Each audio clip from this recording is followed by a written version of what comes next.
All right. So, good afternoon, everyone. Thank you so much for joining us at this side event from Ambition to Action, Unlocking Climate and SDG Synergies. My name is Bahar Sayedi.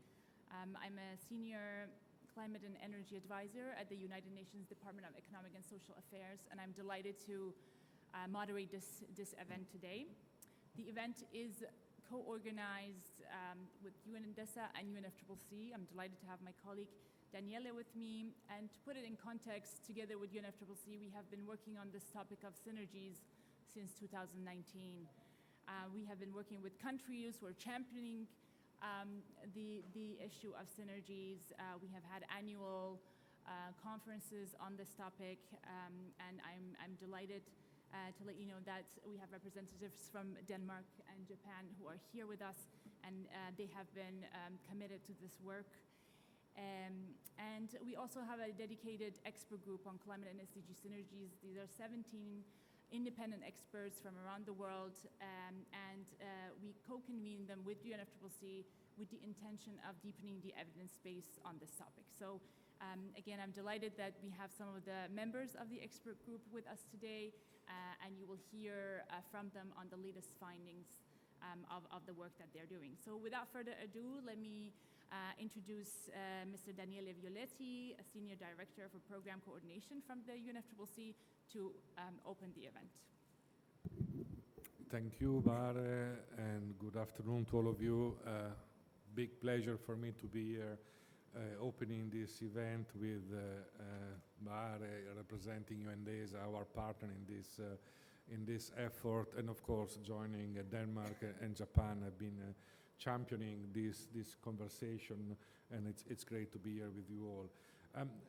Really, we are in a very important time in our process, as we have been concluding now the first policy cycle of the Paris Agreement.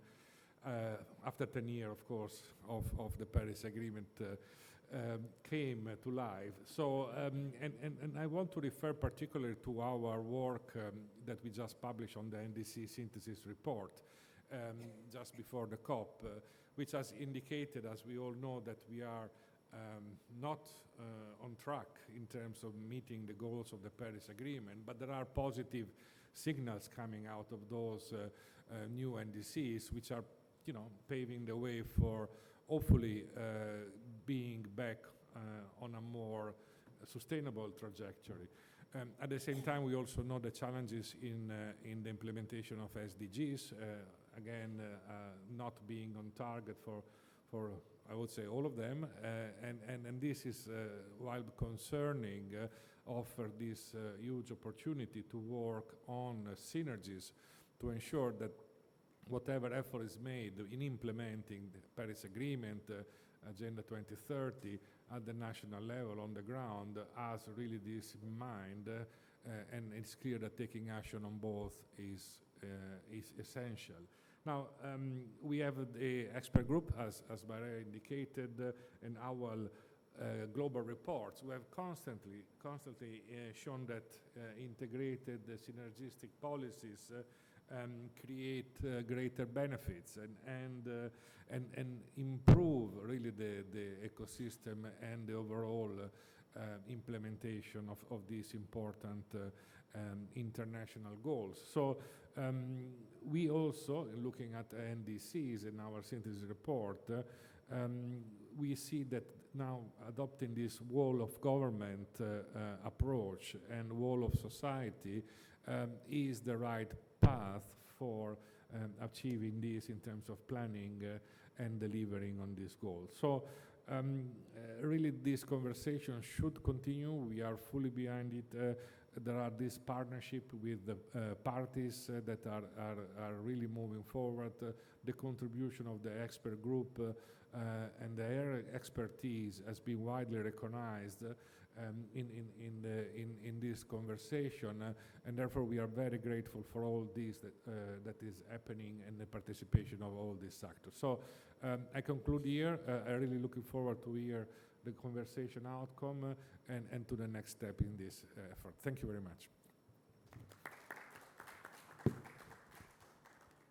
Thank you so much, Daniele, also for your availability. I know there's so much going on.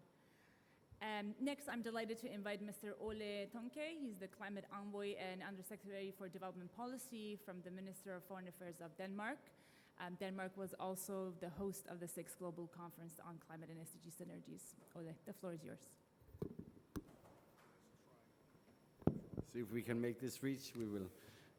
Thank you so much, and also thank you so much for inviting me to this event.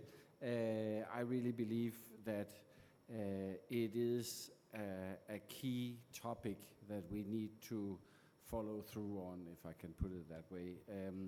But sometimes you also need to take a step back and look at where we've come from and what we actually have achieved. And we've now worked for 10 years on this agenda, and we have really, I believe, managed to somehow influence the thinking of the climate side of things to a large extent, with the work that has been done, all the reports that have been coming out, showing clearly that there is synergy between the two agendas, that they are intrinsically linked together, thank you, as such, because if you look at the NDC 3.0, the latest generation of NDCs, they are actually answering many of the calls that this group has been coming up with in various occasions and in reports, and also when we had the meeting in Copenhagen, which was you had to look much broader at this issue. You cannot just isolate it to explicit mitigation or specific loss and damage issues. You have to look much broader, take a whole of society, etc. And then that's the main thrust now of the NDC 3.0. We've been working with a lot of developing countries through the NDC partnership, which has worked really, really well, where they have tried to share experience from all countries to the different individual NDC of the countries, and make again NDCs that looks economy-wide, that looks whole of society, that integrates both, of course, the mitigation, all the electricity, but also has areas like clean cooking, etc., which is very development related. And on the adaptation side, it's about agriculture and water, and I mean, and you can more or less link all the NDCs, SDGs, in how the new generation of the SDGs are created. And I think that's actually a great achievement, and I'm not saying that this work within the development and climate ministerial are the only ones to blame for this, but I think we actually played a part with the research and the reports. So we came out to push that narrative and thinking that needs to be done. Also, I think what is happening right now, which is in our favor, is the green technologies that we all talk about are actually competitive now. They are outperforming the fossil technologies. So a lot of countries actually do not see the climate change and the NDCs as something they need to contribute to and that is expensive. It is actually a matter of making sure that you as a developing country are there when the new generation of technologies are rolled out. And you don't want to lose out, because that's where the productivity gains are right now. And again, you can actually produce electricity cheaper with solar and batteries than you can with coal. And so obviously that has to be rolled out to everyone. So with the new NDCs, another thing really important to note is that the whole of society, but it's also more a whole of government approach. So the ministries of finance are increasingly integrated into the work of implementing the NDCs. And again, that leads to that clear link between development and climate that we have discussed for so many years. And we even see it in a country like Denmark, because we also feel the climate is changing. We have more and more rainfalls and floodings in Copenhagen, and there are green technology solutions.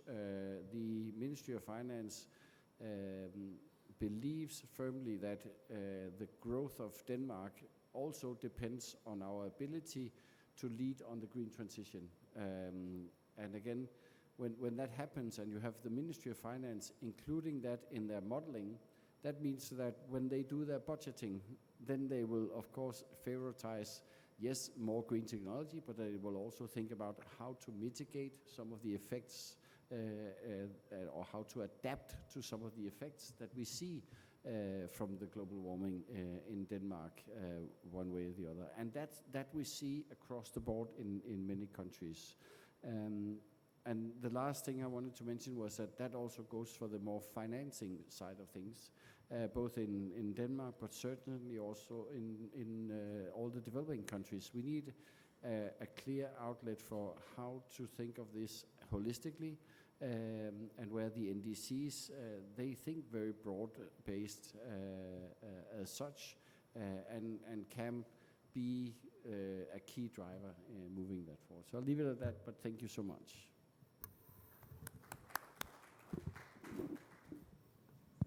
It works. Thank you so much, Ole, and we look forward to continuing our collaboration with Denmark. Next, I'm delighted to invite Ms.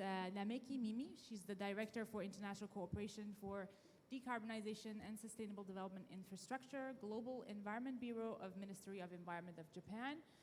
Japan has also been a great supporter of the work that we do on Synergies, and Japan hosted the 3rd Global Conference in Tokyo. Madame, over to you. Thank you very much. It is my great honor to join this very important session. I'd like to express my sincere appreciation to UN DESA, UNFCCC, and all partners involved in organizing this very crucial event. The year 2025 marks a critical milestone, 10 years since the adoption of the Paris Agreement, and just 5 years remaining to achieve the 2030 agenda. Yet, we remain alarmingly off track on both goals. Climate change and sustainable development are increasingly intertwined. We need a synergetic approach to solve those many challenges we face. In this context, I'd like to warmly congratulate the publication of several important reports, including the 2025 Global Report on the Climate and SDG Synergies. This report clearly highlights the multiple benefits of synergistic approaches and the potential to maximize impact with limited resources. Japan has been a long-standing supporter of this initiative, co-led by UN DESA and the UNFCCC Secretariat, including the 3rd Global Conference on Synergies hosted by Japan in Tokyo in 2022, providing a platform for advancing this initiative. Building on this global momentum, Japan is now working with ESCAP, ADB, UNEP, and a wide range of experts to develop the Asia-Pacific Synergy Report. This regional report aims to consolidate practical examples and policy insights from across Asia-Pacific, serving as a bridge to translate global knowledge into local, tailored, on-the-ground actions. It is scheduled to be submitted to the ESCAP Ministerial Conference in 2026. Today's seminar builds on these efforts to explore and identify pathways to move synergies from concept to implementation. Japan stands ready to collaborate with others, such as developing countries and international organizations, in order to lead in promoting synergistic solutions, including by implementing the joint crediting mechanism projects that deliver synergistic impact on the ground. In addition to Asia-Pacific Synergy Report, which aims to facilitate regional cooperation on promoting synergies. I look forward to a lively and constructive discussion today. Thank you very much.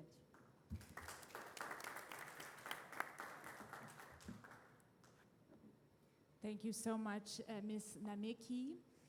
I would like to now invite the panelists to come to the floor. And again, round of applause, please, for Ole, Ms. Nameki, and Daniele. Thank you so much for joining us.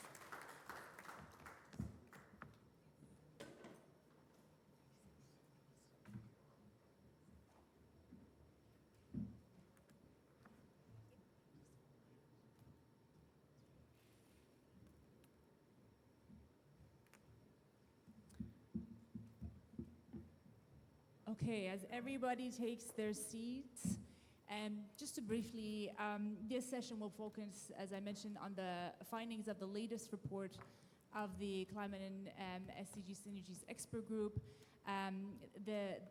This report was launched in September of this year in the margins of the UN General Assembly. It is the third global report that the group has developed.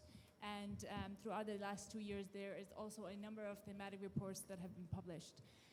So thank you so much, colleagues, for joining me.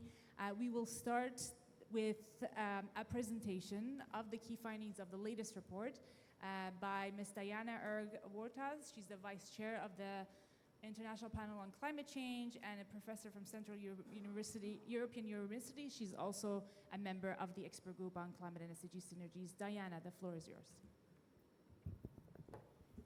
Thank you very much, Bahra, and thank you for the invitation. And yes, the slides are already up there, so that's really amazing. Thank you very much. First of all, thank you for the trust for being able to present our third report. It's important to say, and if you could to show the next slide, please, that I have not led the report, but I have the privilege of presenting, and I would like to thank especially colleagues Lois Gomez-Echeverry and Heide Hackman, who have been leading the report, so I'm presenting now on their behalf.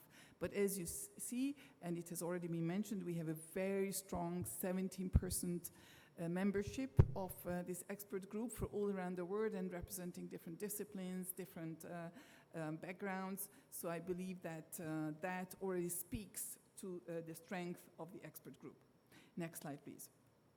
So, as mentioned, this is our third global report on climate and SDG synergies. So what we are trying to do is to show the promise of synergistic action and the barriers holding them back. The first report, which you see on the slide, presented the case for pursuing synergies. The second one, we already went into the details of how can we advance synergies in practice. Whereas the third, the particular one that I'm presenting today, focuses on quantification. So we are highlighting the global opportunity, how we can reduce financing needs, because we know that the financing gaps for SDGs exceed $4 trillion United States dollars, and also for climate action, they exceed 6.3 trillion. So that means that if we are able to reach these goals together, we could reduce some of that financing need. Next slide, please. So, the key elements of the third global report, first of all, is really the quantification as I mentioned already. So the findings showcase, first, how synergistic action can maximize limited resources. We all have limited resources. But also how to minimize trade-offs between competing priorities. And at the same time, how to deliver multiple social, economic, and environmental co-benefits.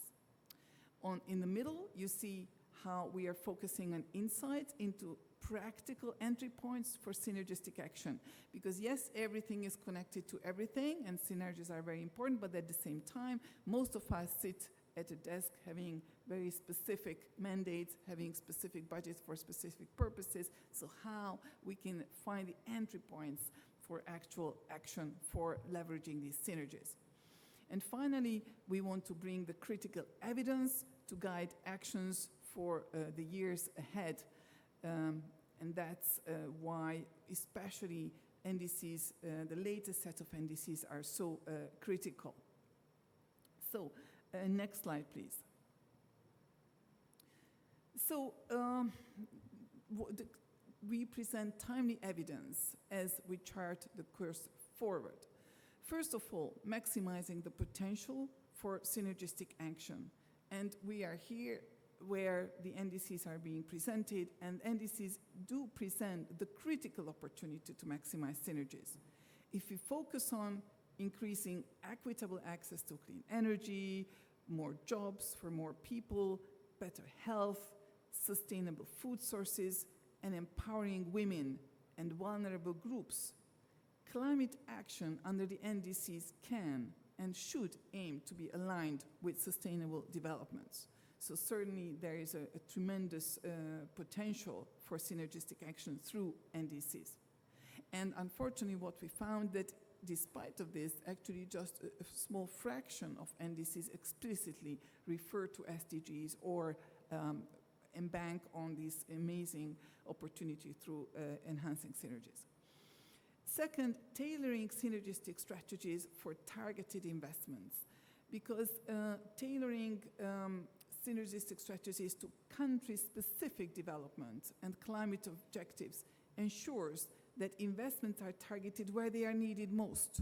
Every country is facing financial constraints, and every country has new priorities, or many countries have new priorities. It is important that we work in that landscape.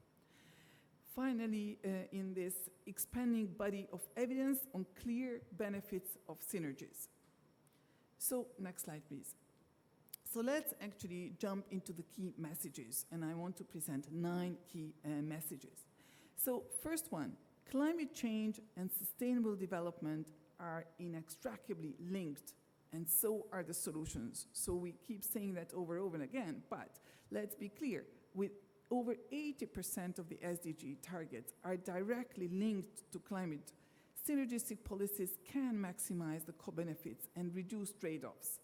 At the same time, or as opposed to that, fragmented approaches do risk duplication, inefficiencies, and missed opportunities. Second key message. Synergies unlock efficiencies which result in cost savings at scale.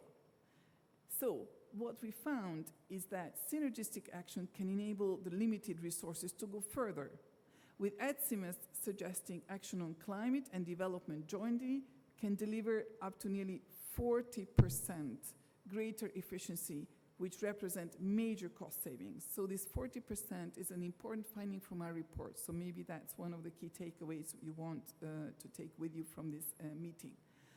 So with the annual financing gaps for the SDGs and climate action measured in trillions of dollars, which I just mentioned, synergistic action is not just an option, but it is the most efficient and impact path forward, and one of the best and sure ways to achieve the most needed urgent increase in the level of implementation in the next 5 years. Third, modeling highlights the scale of the opportunity. So whereas it's much more difficult to find all the direct evidence, but modeling is the tool which is in this space, is used a lot, and that's exactly what the expert group is doing. Fortunately, with the aid of really amazing modeling groups from around the world. Next slide, please. So the fourth message is that synergistic action aligns with strategic national priorities. Tailoring synergistic strategies to country-specific development and climate objectives ensures that investments are targeted where they are needed most, minimizes duplication, and ensures resources are used most effectively. 5, adaptation, if I just need to say one word. Investing in adaptation is essential for maximizing the effect of synergistic approaches, because adaptation is inherently linked to development and generates multiple co-benefits while complementing mitigation efforts. 6th message, private finance, if I just need to say 2 words. Leveraging private finance can amplify impact, because private sector investments are vital for scaling integrated climate and development strategies. But we need to align the incentives demonstrating economic value for these private investments. And also we need to their risks. Governments can leverage private funding to magnify the impact of synergistic approaches. So, next slide, please. So, seventh is about our thematic reports, because the thematic insights offer, again, the practical entry points for implementation. And that's, this year we are really proud to have 3 amazing thematic reports, one on nature conservation, and I really encourage you to read also these beyond just also the global report, health action in cities, and climate and disaster insurance. All of these are critical, I'm sure, for all of your countries. So you will enjoy how examples, the practicalities of how to find entry points for implementing synergies, and really very impressive quantified examples and cases for the benefits of synergies.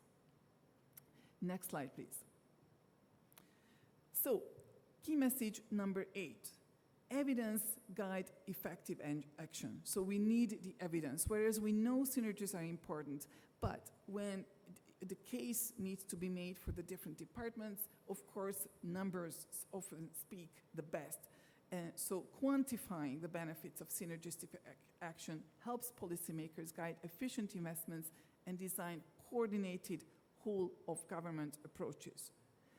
Demonstrate then their measurable impact strengthens the case for ambitious, integrated policies and helps identify trade-offs to inform more equitable and inclusive policy choices.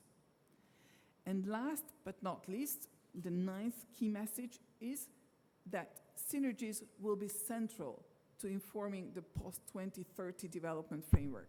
We see that there is many countries and the world is in turmoil, there are many different challenges, so certainly the case where we want to relate much more to the priorities of people, the voters, governments, and policymakers, how we can best advance development goals as well as climate action will be pivotal for being able to form the post-2030 development framework. Next slide, please. So, as I mentioned, our core activity in the global report was to estimate the savings in government expenditures from synergistic climate and development action. So what we've done through through the help of excellent modeling team colleagues, we showed that that we can save 40% in government expenditures if we try to target the 2 domains together, SDG action and climate action. So just a little bit of background how we have done that, and you see at the bottom basically by and large the equation that first we look at above baseline government expenditures associated with the achievement of selected development targets. We add to that the above baseline government expenditures associated with the achievement of selected climate action targets. And we reduce from that the above baseline government expenditure associated with the achievement of both targets together. And this is how we arrived at the 40%, which we are talking about. We mentioned about roughly $10 trillion. So 40% of that is a very significant amount that can be saved to taxpayers, help governments focus on affordability, cost of living crisis, and all the other priorities. So final slide, please. Thank you. So estimating savings in government expenditures from synergistic climate and development action has shown that the savings are major. However, there are limitations and we do need future research. So I hope all of you can help us in that. And I don't want to go through these bullet points, but they are also available in the report. And also my colleagues in the expert group are going to get into the details, both the thematic reports as well as the details of our findings, so that we are really excited to hear those as well. But it also means that we need to continue our work. We cannot finish here because there is much more work to be done so that we really can tailor and leverage these synergies. Final slide. Thank you very much for your attention. And please, I do want to encourage you to read all of our reports, and I want to thank all my colleagues who have contributed to the global report, and especially Luis and Heidi for leading it. Thank you. Thank you so much, Diana, for the presentation. We have less than an hour. Let's get into the discussion. Before we do that, I'd like to present our panelists. On my left, of course, you know Diana. Next to Diana, we have Ms. Barbara Butcher. She's the Global Managing Director for Climate Policy Initiative, and she's also a member of the expert group on Climate and SDG Synergies. Next to Barbara, we have Elizabeth Gilmore. She's the Associate Professor from Carleton University. Elizabeth is also a member of the expert group. And next to Elizabeth, Mr. Maggio, Director for Institute of Public and Environmental Affairs, also a member of the expert group. And to my right here, we have Mr. Christopher Bartlett. He's a special climate advisor for the government of Vanuatu. And then next to Christopher, we have Ms. Megan Fallon. She's the founder of Step Up Advisors. She's also a member of the expert group. Thank you so much for joining. I hope that we can have 2 rounds of discussions with our experts here on the stage. For the first one, I'd like to focus it on implementation. This is the COP of implementation. We know we're not on track on climate change. We know the SDGs are falling off track as well. And the findings of the report clearly indicate the importance of synergies in scaling, in sort of accelerating progress on implementation. So I'd like to hear your perspective on how this applies to the work that you're doing.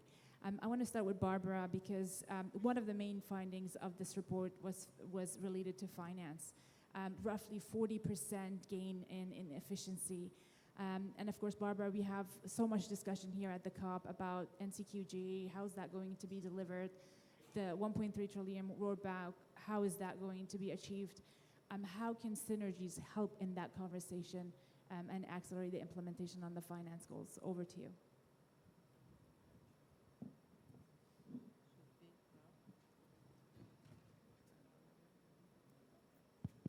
To push the button. Thank you so much, and thanks so much to everyone for being here, and such a pleasure meeting in person, actually, our colleagues from the expert group, and thank you for a great presentation. Yeah, I think I'd love to actually, before I got to one of my favorite topics, which is implementation, just give you a little bit more of where we actually are and how to scale from there, because I do think it is helpful amidst all the, something's headwinds and difficult situations, just to see for a minute where we stand today, and then how actually these synergies can help us advance even faster. So at CPI we've been tracking financial flows into climate action, but also sustainable development more and more over the last decade. And just a few figures to actually come to some of the key messages, Diana, that you have mentioned, where we stand today. So in terms of global, public and private, international and domestic financial flows, we are at almost $2 trillion today, which I think is a really important achievement if you've seen how things have evolved over time. More than $1 trillion, actually, almost 2/3 of that money come from private investors. Again, I think another synergy, public and private. There is many synergies between development, climate, public and private, different types of actors across the part. But I think a very important part is that we see adaptation finance still lagging. It's still a small part, also, but it has been also increasing by almost 5 times over the last, doubling over the last 5 years, from a very low basis, but still it has been increasing.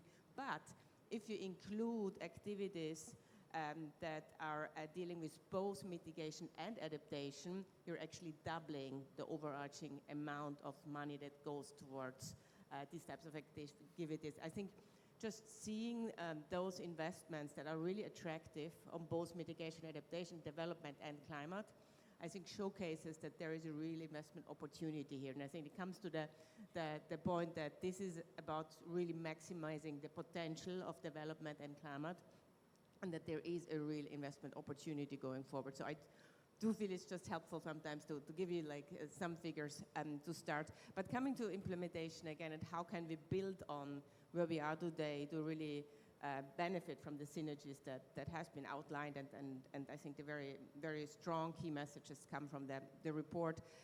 We certainly see in our work a lot that bringing public and private actors together to really think about how can we align basically the risk and return expectations across the whole ecosystem can really help trigger investments that are very aligned with national priorities. Again, another a message from a key message that came from the report and recommendation. So how can you come up with basically country-owned, aligned and country-owned investment opportunities? And I think the work we've been doing particularly through a couple of incubators accelerated that we run at CPI. One is the Global Innovation Lab for Climate Finance, and the other is the Catalytic Climate Finance Facilities, where we really work with entrepreneurs in country, in emerging economies, alongside other partners from policymakers, public and private, local financial institutions, civil society, to really see how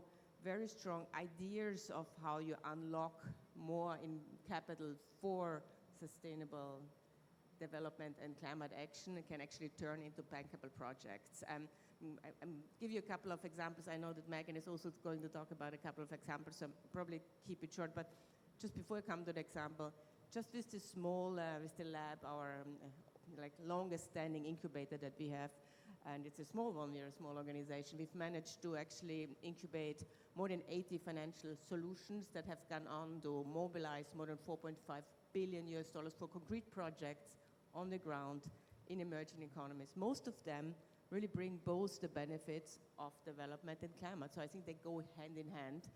And I'm going to mention one of them, which is actually one of our largest ones, but I think it shows you that this is not just like a little add-on, but that's a real, again, investment opportunity, and that is Climate Investor 2, which is a blended finance facility that really helps reduce transaction costs between different actors, investors, from the development of specific infrastructure for water, wastewater, and oceans, to the constructions of that. And that fund has just closed very recently. It was oversubscribed by over $1 billion, has managed to attract, again, capital from even institutional investor pension funds from emerging markets.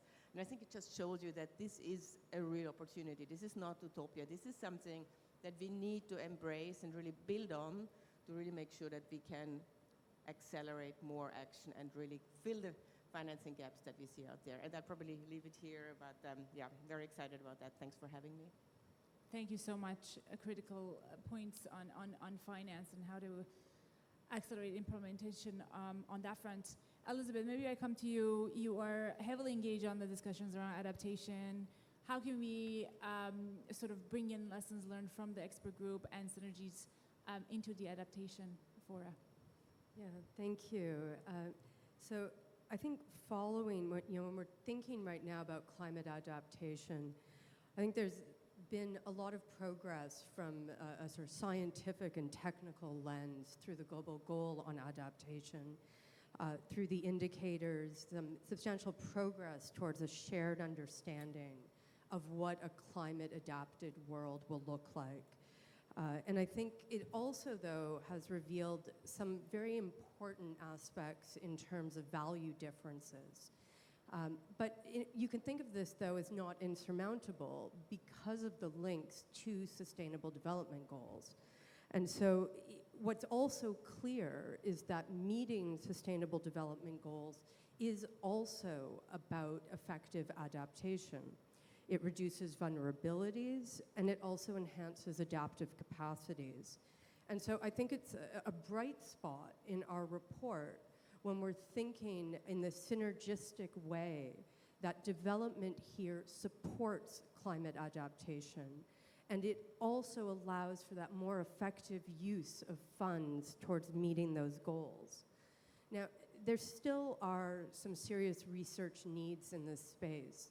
And our report really highlighted that overall, when looking across 83 different countries that made up the data set for this report, as well as sort of the extrapolation beyond, that you can see these really effective fiscal benefits. But there is a need to continue to drill down into those contexts. And I think that's where we really can still make some substantial progress in terms of ensuring that these global goals that we're defining are still reflective of people's contexts, and even more so into ensuring that these global goals support those self-determined adaptation outcomes. And so when we're looking across this, I think that that in terms of implementation, we've got these several levels, right? We've got the global level that helps define and helps support our shared understanding. Then we have sort of a fiscal layer on top of it that allows us to really think about how do we do this effectively, how do we do this efficiently, and then ensuring that underpinning this is a really strong understanding of people's values, and especially that capacity to really have that self-determined effect on adaptation, that this is really not about a top-down process, but really one that's bottom-up. Thank you. Thanks, Elizabeth.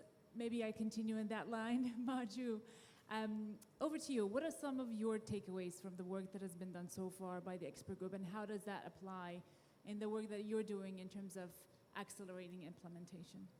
Thank you, Bakary. It's such a pleasure to be here. And globally, obviously, as mentioned, we're falling short of both climate targets and sustainable development goals. And meanwhile, the growing global governance fragmentation threatens to divert attention from the climate crisis and weaken the international cooperation on the SDG process. So in this challenging landscape, doing more with less is no longer just optional. It is a must. It is imperative. And the most effective way forward is through synergy. This group particularly, we all believe that. Integrating climate action, economic growth, and social progress into a unified strategy. And in China, there's experience offers some example.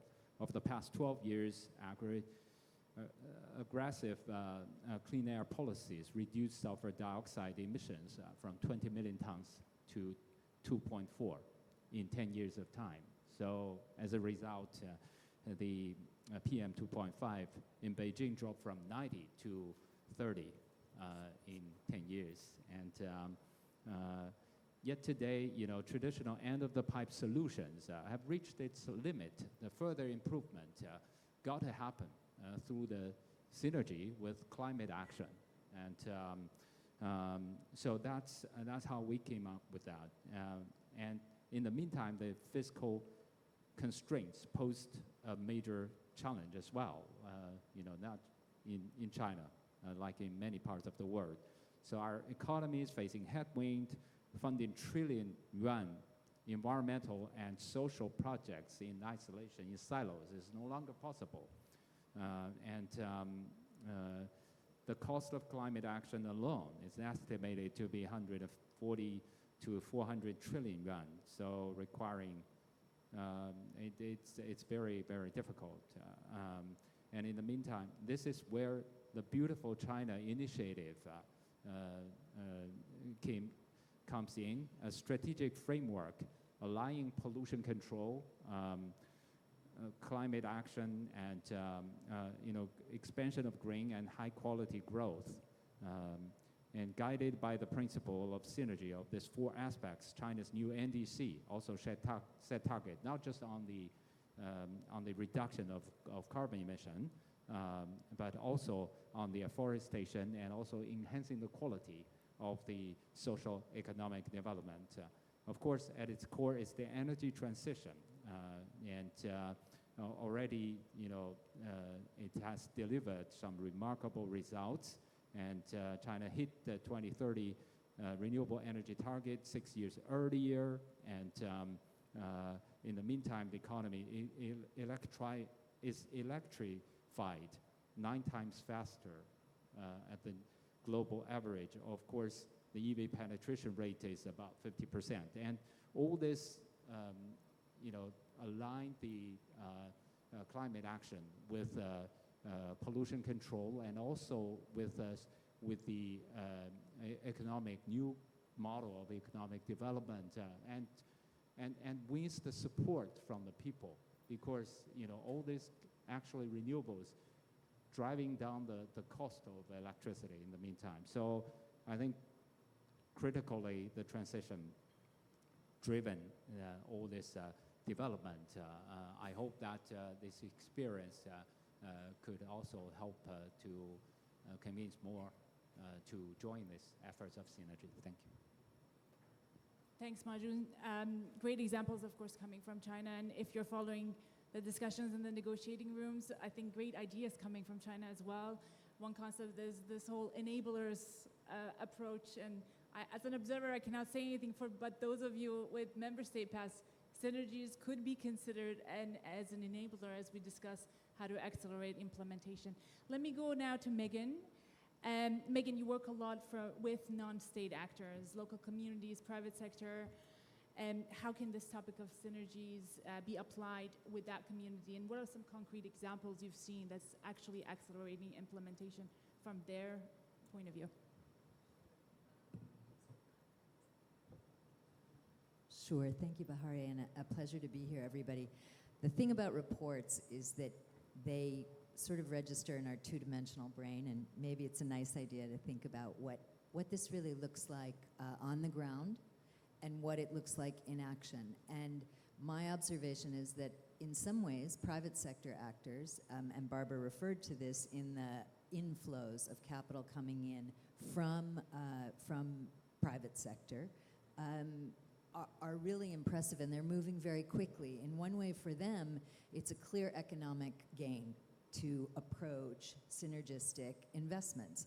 And from a government point of view, creating the enabling environment for that becomes absolutely critical, because that's how you're going to attract more private sectors if you already are on their wavelength. So I think that's a very important mechanism. We have to think about how we move in the next 4.5 years at a much faster pace than we have moved in the last.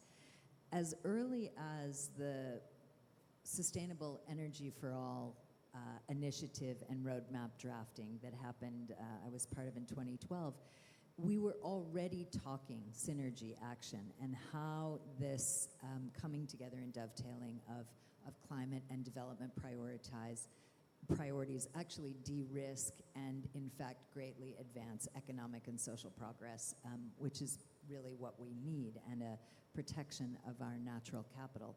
There are a couple of really interesting examples that have come up in the last couple of weeks here in Brazil. One of them is I was really lucky to sit through the meeting of the Amazon Mayors Coalition at the Local Leaders Forum, and really understood how the mayors of the major Amazon cities across 6 countries are working together on synergy. They're looking at how together they can engage shared costs of technology to plan and design better cities in and around the Amazon to protect both culture, education, economic opportunities, and cleaner and more vibrant regenerative environments for people.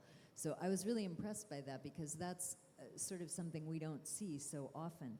And it's such a great practical example of economizing their resources. They have a shared innovation platform, which allows each of the cities to actually co-fund each other's innovation to fail fast, learn, and then implement and scale successful solutions that they're finding. They've implemented some green strategies in all the cities now that are shared strategies. So it's just one example of how that kind of action is happening.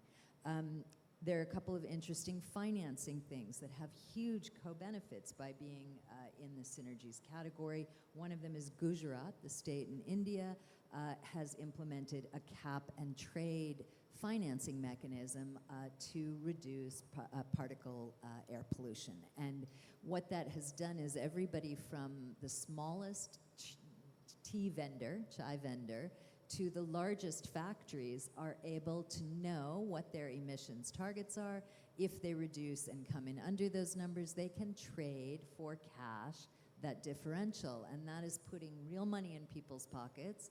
They're moving in the right direction. The co-benefits are everything from health to much cleaner air, much more vibrant economy, and I think we're really starting to see these innovations. I think the next 4 years, 4.5 years are about how do we scale those kinds of initiatives, and how do we really move the dial on people taking the theory that's beautifully articulated and the evidence that's beautifully articulated in these reports and putting that into action, really moving into strong implementation. Thanks so much, Christopher. Thank you so much for being patient. You have heard the experts, you heard the findings of the latest report. How does that come together in the context of a country like Vanuatu, which I believe submitted its NDC in September, and with good integration of the SDGs? Over to you. Well, thank you very much, and good afternoon, and warm greetings from Vanuatu. I think I'm going to bring a little bit of a different perspective here. Vanuatu has been forced into integration. And this is because for decades, our development has been undermined by climate change. We're at the point now where we've had to make existential decisions between providing basic health services or responding to loss and damage. And so our integration came really from the very highest level. Our leaders declared that climate change is the single greatest threat to development and to well-being of Pacific Island peoples. And from that, then, we decided to transform the way that we govern development in Vanuatu. So several years ago, a decision was taken to elevate the Ministry of Climate Change into one of the core central agencies of the government, along with the Prime Minister's Office and the Ministry of Finance. What came after that, then, was a decision to take an integrated planning approach. And rather than create a national plan that the rest of the world didn't understand of synergistic development and climate adaptation and resilience, we decided to use the NDC as that tool. So our NDC is entirely based on sector policy. Nothing goes in the Vanuatu NDC unless it already comes from a policy process from every sector. So our NDC 2.0, the last NDC, we were amazed that there were 44 sector policies in Vanuatu, from health to education to water, that already incorporated climate priorities, and not just mitigation priorities. The Vanuatu NDC is a mitigation, adaptation, loss and damage, resilience NDC. We're really proud of the NDC that we just put forward a couple of weeks ago. If you haven't seen it, just Google Vanuatu NDC. This is based on 66 sectoral policies. We have 219 targets. Most of those are adaptation and loss and damage targets. I think of the 219, there are only 35 mitigation targets. And each one of these targets has been costed by the Ministry of Finance as their own investment framework. So each target has the expense required, the cost required from the government of Vanuatu, but also the conditional requirements from outside. We've linked each of those 219 targets to our National Sustainable Development Plan, of course to the sector policy, but also to the SDGs. So it's a full sustainable development plan, resilience development plan, investment framework for partners. So that's really how Vanuatu has approached this. I'd also like to quickly highlight the fact that Vanuatu has been involved this year with the Climate and Development Ministerial process. And we presented at the conference in May this year. And out of that cooperation with Denmark, the UK, and others, Vanuatu was able to publish our country platform this year. Now, a country platform for Vanuatu isn't new. We've been working on these governance structures, these integration mechanisms, these investment strategies for decades, but we've now put it in the NDC as our climate finance approach. And this has now made it much easier for our partners, whether they're bilateral aid donors, whether they're the MDBs, whether they're philanthropies, to come in and say, now I see my way in to the Vanuatu Resilience Investment Program. What's really important about our country platform is it's not just about the government receiving climate finance, but it's about channeling it right down to the vulnerable communities. So we've got in our country platform a whole range of modalities, whether it's unconditional cash transfers to vulnerable women, whether it's small grants to communities, whether it's subsidies for insurance packages, those modalities to get the finance to the people who are actually synergizing development with climate resilience, that's what Vanuatu's prioritized. So have a look at the Vanuatu NDC. We're so proud that we're able to demonstrate that kind of ambition, and we hope that it becomes a model for the way that the rest of the Paris Agreement, the rest of the NDCs can be organized. Thanks. What a great example, and thanks for getting us excited about this very concrete country-level example, a SIDS country who's been able to do this. Before I go to the next round, Diana, any perspectives from your side? Thank you very much, Bahara, and there have been already excellent points made, so let me just bring down implementation to one key level, which is also very much part of our expert group's work, is cities, because at the end of the day, a lot of the action happens on cities, and I think the key to implementation is that we find processes which are already taking part anyway, where a lot of investments are already happening, where leaders are already taking action, and that's where it's easiest to actually implement some of these recommendations on synergies. So more concretely, on cities, we also have the IPCC special report coming up on cities and climate change. We also have several of our thematic reports focused on cities, and also the global report actually has some focus on cities. So very concretely, one area which is a very good entry point is health, and that's where exactly one of our thematic reports shows. Because, for example, cities, their key action is, or key responsibility is to provide safe and affordable housing, also to provide mobility for the residents. Now, both of these are just the best grounds for implementing synergies. For example, mobility systems. If a city decides to rather focus on active mobility combined with affordable public transport, they also save substantial on costs on investment, but at the same time, they not only potentially save emissions, but they also enable a lot of the SDGs, all the way from social inclusion and access to jobs, access to also health because of less emissions. Equally, in housing and buildings, that's a key area of cities. For example, cooling is key. We have shown in the IPCC that about 3.5 billion people potentially will live under conditions of risk, very high risk of potentially even lethal risks as a result of the combination of heat and humidity. Now, we can tackle that, if not fully, but definitely cooling is one of the important adaptation options. At the same time, it has also serious implications on mitigation. So that's where another very important avenue for implementing synergies, where you can tackle both adaptation, mitigation, at the same time affordability, health, and even reducing the risks for these mortalities. So definitely a lot of implementation happens on the ground, and this is why also in this space more emphasis is on cities and multi-level governance. Thank you. Thanks, Diana. We have time for another round. We talked about implementation and the role that Synergies can play in accelerating progress. For this round, let's talk about ambition. The next several years in particular are going to be key in terms of both the development agenda as well as the Paris Agreement. The timeline for the SDGs is 2030. The discussions around what is going to be the post-2030 agenda will kick off in the next couple of years, and we need to think about what is the future agenda going to look like. On the Paris Agreement side, the process for the next global stocktake will already start in 2026, and it will accumulate into the second global stocktake in 2028. So these are processes that provide the opportunity for us to raise ambition. When we talk about ambition, how can Synergies contribute to these processes and raise the level of ambition on the SDGs, development and climate? Maybe I start from this side, Megan, this time.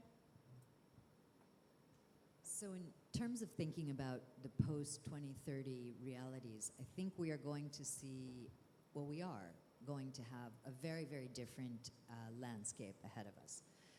One that has obviously much more volatility, uncertainty, ambiguity, and complexity to it. Technology has fundamentally changed the way that we model, the way that we can predict, the way that we can create scenarios for ourselves. So we have a far clearer picture now that's really fact-based and data-based that we're going to be able to use in designing synergistic approaches. And I think that in the hands of private sector, just to come back to that idea, is going to create a much more determined economic sector, pushing governments and pushing policy enabling environments and pushing geographic choices based on where they see synergy as the most enabling opportunity. So I think we have a technology thing. I think we have a very informed or much more informed citizenry. One of the successes of the last 10 years is that communities have mobilized in a way that never happened previously around themselves, their ideas, what they want and what they expect from us in terms of addressing much more holistically their needs. And I think that's going to play a big role in how we vision a post-2030 agenda. And maybe my last point is around finance mechanisms. I think we've seen such an evolution in new instruments, debt swaps, different kinds of results-based financing mechanisms that are putting different types of capital into the pool. And I think that's an opportunity for us to use synergies, to use the data and tech that we've got, to bring multi-stakeholders together around this synergy agenda. So for me, future looks bright on a much more ambitious roadmap with a synergistic approach. We simply cannot afford to maintain the old system of silos. It's just not going to work. Thanks so much. Christopher, over to you. Yeah, I think the old system is really important that we move past, right? And Vanuatu, for those of you who don't know, we led the campaign to bring state obligations to the International Court of Justice. And the Court of Justice has made it very clear that all states have obligations. They have obligations to provide finance. They have obligations to prevent transboundary international harm to countries like Vanuatu. And I think this novel approach of upholding the rule of international law is going to be so important when we talk about our synergies with development. The old way of doing business, the old financial institutions, this was built in the Bretton Woods institutions where the world was trying to rebuild Europe after the war. And largely, countries like Vanuatu didn't exist at that point. And it was about exploiting colonies to help Europe. That has got to change. We have to be put on an equal footing. Our partners need to start trusting our national systems. Even the climate institutions that take money and put them through these implementing entities that scoop off, untold amounts of money, that has got to change. At what point are we going to start trusting and believing in developing countries to manage their finance and to do development that's linked to resilience like Vanuatu has demonstrated in its NDC? So really, I think we need to start trusting each other. If we don't trust each other, then we need to adhere to the rule of law and hold each other to account in a much more robust way. So I think this is now how we're going to start to see ambition and start to see the integration of development and climate resilience. Thanks, Christopher. I really like this tagline, the old way of doing business is no longer serving us. And we can say that about how for many years, many sectors have been working in isolation and in siloed approaches. And now that's no longer serving us. We need to go towards synergies and integrated approaches. Diana, over to you. Thank you, absolutely. So we also see that the world is changing. It's quite different than in 2015 when we agreed in the previous set of goals. So I think what is really critical in the next few years to understand really better how we can integrate the synergies as well as development goals as well as climate action into the latest priorities of different countries, different nations, different communities.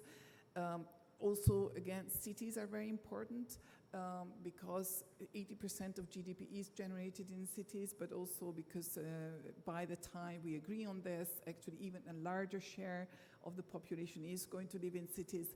So how we can leverage all of, how we can identify targets, how we can identify ambitious goals that also speak to the priorities of voters, communities, people, governments, city leadership. We will not be able to, or it will be very difficult to just come up with goals which are more wonderful, but if we are not able to find the hooks, if we are not able to find the attractiveness of them to present priorities, of course not every priority, but that each of the governments will see something that they also really care about, that they know that their voters, their constituencies, their funders, their industries, their urban dwellers and their cities are really passionate about. So I think that's really where the key to ambition, that we are able to understand really best how we can align with this changing world, including affordability, security, and many other goals which have become very important in recent years. Thank you. I think we're slowly figuring out the post-2030 agenda right here. Over to you, Barbara. Great. Well, thanks so much. I think we really can build on a lot of progress over the last 10 years. And I think, again, the reports have shown that as well, and we've heard it as well. But also, I think some of the milestone events this year have shown that. Seville, for example, where development and climate, again, is really highlighted. So I think there's a lot we can build on. I think now it's about how can we operationalize all the fantastic recommendations that we all provide, and how can you really make sure that it actually gets to the people on the ground. So I fully agree there. I do think, again, just maybe from the specific point of view of finance, in the context of this COP here, there's a number of, I think, important reports that are not like official reports, but there's the Bucket of Belém roadmap, there is the Circle of Finance Ministers report, there's another Circle of Economists report, and then I think tomorrow we will have the independent high-level expert group of climate finance that also had a report. So there's some very concrete areas that need to be addressed and operationalized in order to accelerate investments on the ground. And I think these are exactly the areas where we need to bring these two discussions together. So bring development, bring the synergistic approach, also do the operationalization of these reports. So I think it is about, obviously, quantity. We do need more, we all know that, more investments, but it's more importantly about quality. We need to make sure that every dollar works harder, goes further, and is used most effectively. It is about, obviously, all that underpinned always by regulation, enabling environments. I think we have great examples from China on what works and how it can really mobilize action.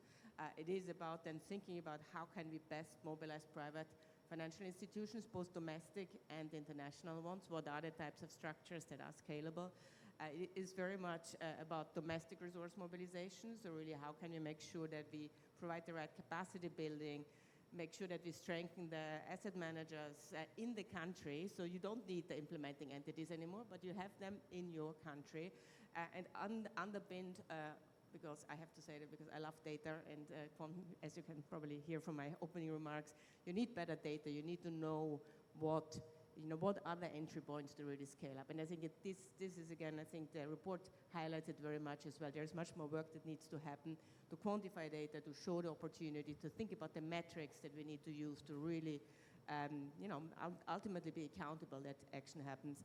And just to end, I think all that obviously takes even deeper collaboration across the ecosystem. So, and I do want to end on the note, I think this is the investment opportunity in our history. So I think this is an opportunity for everyone. So we should really work together on that. Thank you so much. Elizabeth. So I think maybe building on Diana, I mean, the world is changing, but it is also our ability to drive it, and we can really drive a lot of this change. I think I'd like to talk on two fronts. I think the first is recognizing that scientific and technical progress that we've been making towards a shared understanding of what a climate-adapted world looks like is, while very helpful, it cannot be the end, right? The next step is really that degree of implementation. And underpinning this is finance, and creating the fiscal space to make adaptation finance available. Part of this, though, is also recognizing really the multitude of financial streams that are out there. So turning to our report, so Diana mentioned that we put out 3 thematic reports as well, and one was on biodiversity and ecosystems. And what we find really, I mean, nature and people don't really care where the money's coming from, as long as the money is ultimately there and in the hands of the right people to effectuate these actions. And so I think it's also recognizing that de-siloing some aspects of all of these financial mechanisms may actually help us unlock more activity as well. So I just wanted to highlight the importance of thinking about de-siloing across many dimensions. I think also there's another concept that we haven't yet brought in, but sort of the professor in me wants to, which is the IPCC concept of transformational adaptation. And I think here there's some real research needs in terms of better understanding this concept and also towards implementing it, because foundationally it is about understanding that it is systemic, a lot of the risks that we are facing. And so by recognizing that and addressing those underlying risks and not reproducing those patterns through the development through our development pathways, that we will eliminate more of those trade-offs and really drive us towards more synergies. Thank you. Thank you. Maju. Thank you, Bahari. And yeah, today I think we fall short of the target, and we need the speed and scale. And this reminds me again of the past 10 years rapid progress made in pollution control. If we can cut the carbon emission just as we cut the sulfur emission, then we can bend the curve much faster. So the trick for all this pollution reduction started from massive monitoring and disclosure. We're talking about air quality, water quality, thousands upon thousands of monitoring going on, and every hour or every 4 hours on the water side reported the data to the public, and tens of thousands of largest emitters every hour or every 2 hours need to give the data to the public. So now we need to align that with climate action and biodiversity conservation, and we need data transparency on those aspects as well. And obviously, we are still not quite there. And but today, all these problems in our country escalated to a global level, and our footprint is beyond our border, obviously. So we also need to track our own operation outside China. And so with that, we started creating a index called the Global City Green and Low Carbon Transparency Index. And just the day before yesterday, we launched that first initial result at the COP meeting. So this is the report, and so obviously the initial result shows that the developed cities like New York, London, and of course Tokyo and Hong Kong, they all excel, on this. They're on top. But the whole group of Chinese cities quickly catching up, and particularly with on the environmental protection side. But we lag far behind still on the climate and biodiversity side. And the global south, some of the cities trailing even further behind.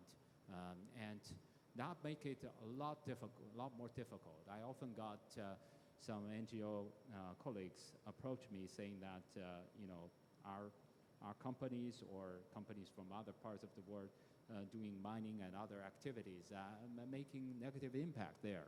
And this reminds me of how they have been brought to compliance in China, you know, through all this transparency and monitoring and disclosure. So I hope that through this research we can identify the gaps, but also help to share the best practice and to contribute to work together to build a global data infrastructure, you know, on all the four aspects, you know, on the environment, on the climate side, and also biodiversity and transition side, you know, all this green transition side. This will not only help, you know, to, as Megan said, you know, to tap into the market power. You know, all these companies in China, they can green their supply chain by tapping into all this data. And our data also help the banks to check, monitor. 3 million corporations want to borrow money as part of the green banking due diligence. And through this, we can also, obviously, to bridge the gap of social trust and motivate people to come together to address this issue. Of course, with a much higher efficiency if we have all the data. So I do hope that, you know, this group, when we do our report, one part of that, you know, particularly the Asia Pacific report led by Junichi-san, you know, part of that is about data access. So I hope that we continue to pay attention to that and hope the data access could help to move things forward faster. Thank you. Thanks so much. We have a few minutes. We can open it up to the floor. Does anybody have any questions? Excellent. Please, go ahead.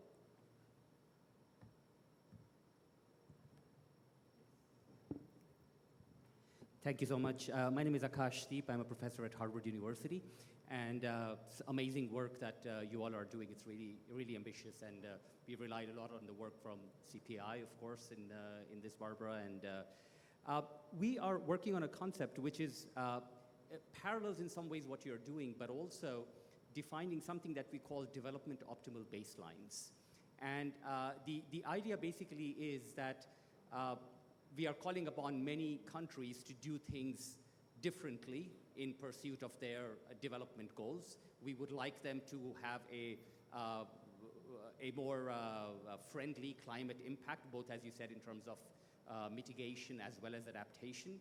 And take the example of like transport, as you said, you know, choosing green transport options has many benefits. It also has higher costs.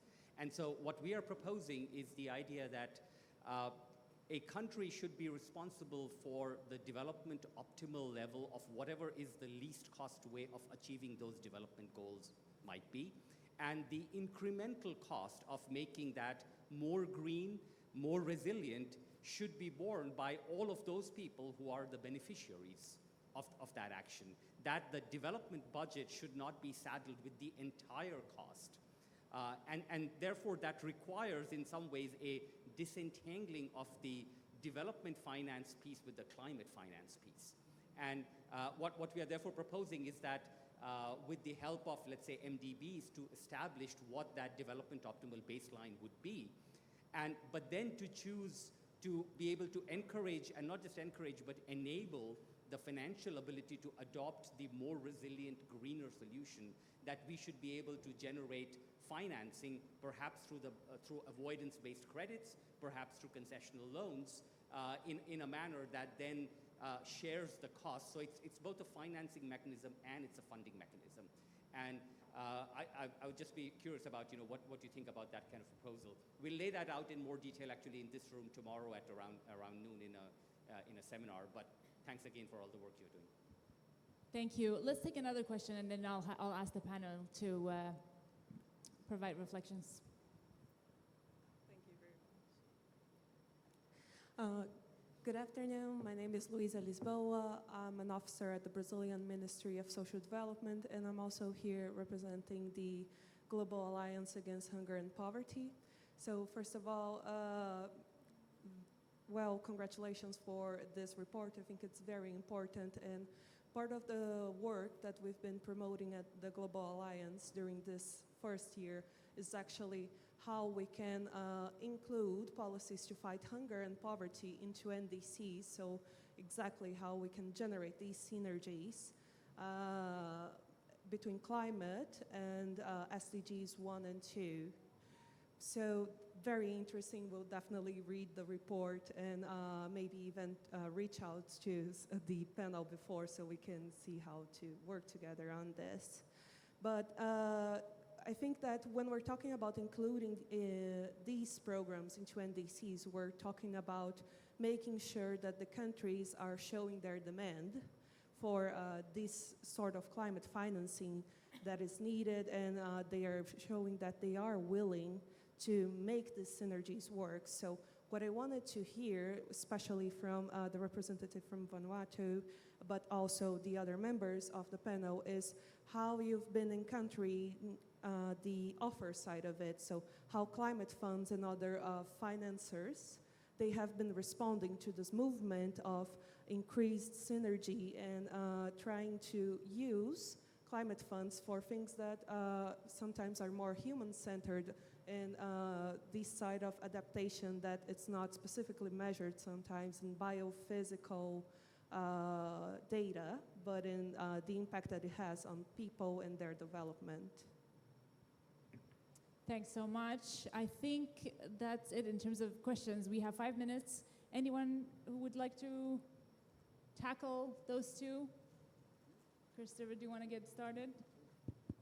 Yeah, I can say that the response from some of our partners has been excellent. The fact that we now have a climate finance platform, which makes it very clear for them where their finance would go.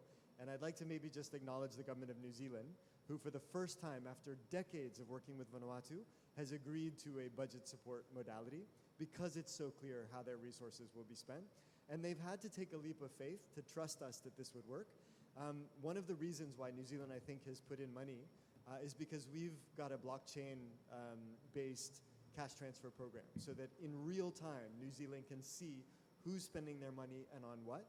So it gives them the comfort that they haven't had in the past. So I think putting in place some of the technology, some of the systems so that our donors can finally put forward money into our national systems has been really important. We're having really good discussions with ADB at the moment because Vanuatu is going to be putting a request to the Fund for Responding for Loss and Damage, and we need a partner.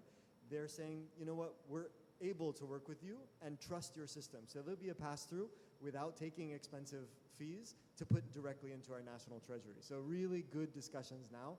The fact that we've been able to put this plan, these programs out for them to see. Yeah. Thank you. Barbara.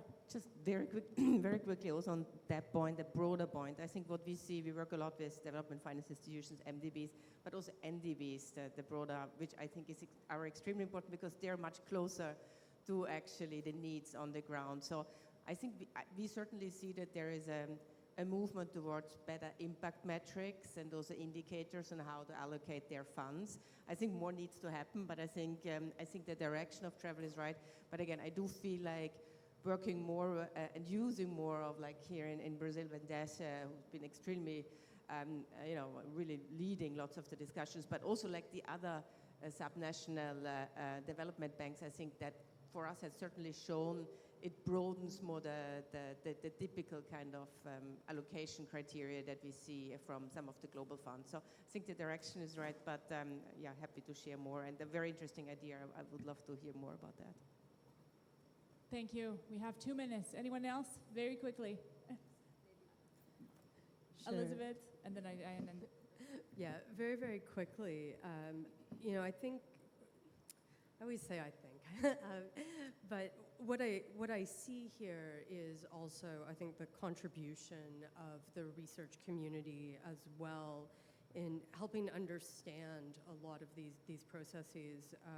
And I think here it's about data, it's about building trust, and really giving countries some of that, that information that they need to make these allocations. And so what I see here and what I hear from our colleagues is also the importance of de-siloing our efforts as well. Thank you. Maybe just to add one human thing at the end.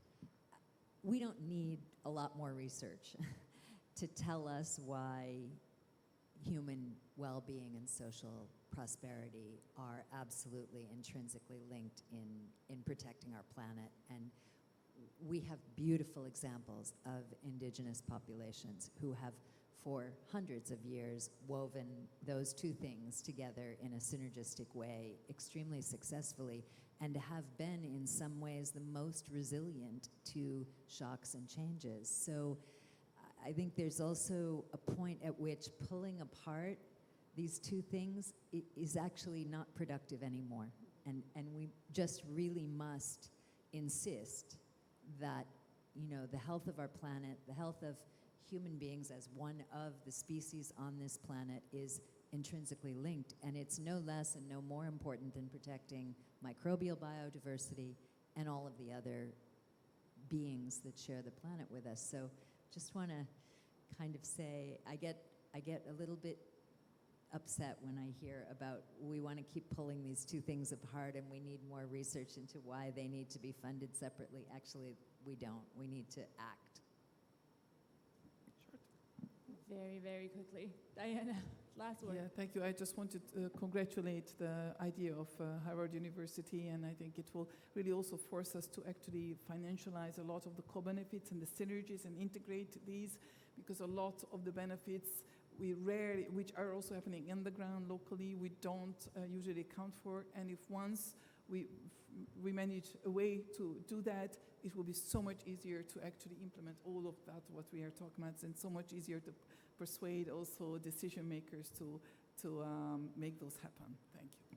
Thank you so much to all the panelists. Please join me in giving them a round of applause. Thank you for joining us. If you are interested in the work on climate and SDG synergies, if you have examples to share, if you have expertise to offer, do come and talk to us. The expert group is also available to talk to you. Aside from the analytical work that the experts are doing, we have a number of other opportunities that you can engage in. So please don't be shy. Come and approach us.